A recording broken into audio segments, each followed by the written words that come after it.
Hello, my beautiful flowers, and welcome back to my garden. So, we're going to go straight into part two of how fighting with depression and anxiety affected my life, my story. So, fast forward to college, guys. I was so amped, guys, like so amped. I felt like this was a fresh start. I was so excited, and I just knew that all my anxious ways would go away. Um, Negative. Little did I know my troubles were just beginning. Yes, just beginning. So my crazy self decided to go to a college hours away from home. At this point in time, I did not know how to drive, so my mom had to drop me off. Being that I was the oldest of four, she couldn't rip and run up and down the road to my aid every time I had an episode. I'm not taking none of this into consideration because, like I said, Fresh Star knew me who this fool. So I wasn't thinking about it at the time. I just knew all would be well. So reality hit me real quick and real hard. The first day, to be exact. I'm in this huge classroom with total strangers, not a familiar face in sight. I'm telling myself, okay, just don't think about it.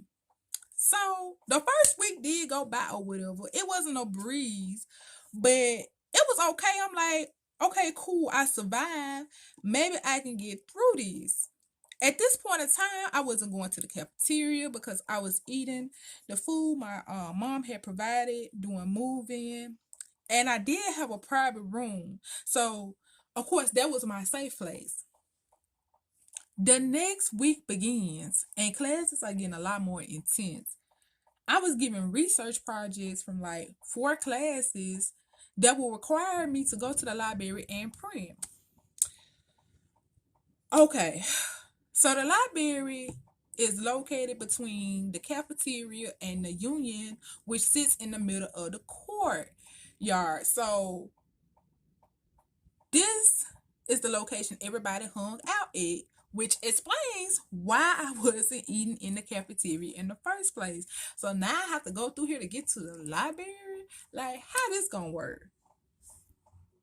So I ended up making a friend from my dorm, and she had classes on the opposite days of me. So I begged her to go to the library with me, in which she agreed, and everything was actually okay starting off. It was like each and every time I asked her to go, there would only be a handful of people present on the inside and on the outside at the court. So I gained the courage to start going by myself. What I do that for? I'm about to tell y'all about the irony of life because it's a mother sucker. The very day I decided to go alone, everybody and their mama and their great auntie hanging out in the court. Child, of everything that happened to me in the mall began to happen again. I'm sweating, my mouth watering. I can't move, baby. I was a hot mess. And somehow I managed to get in and out past that crowd without passing out. But when I got back to my room, I had a full blown panic attack. It was so bad. I began stress eating and I did not go to class the next day. So a couple more weeks flew by, followed by a couple more texts, and I get a knock on my door. It's my friend. She let me know that she transferring to another campus. When I say y'all my heart dropped, I became so depressed. I'm alone all over again. I feel like someone is always watching me. I had given up. I couldn't live like this no more, or so I thought. I stopped going to class. I wasn't eating properly. My grades started to drop. I ended up failing out of my classes, y'all. I had nowhere to run because home wasn't around the corner anymore. I became even more depressed knowing that I had to face my mother. Disappointing my mother breaks my heart. Like, that is my soft spot.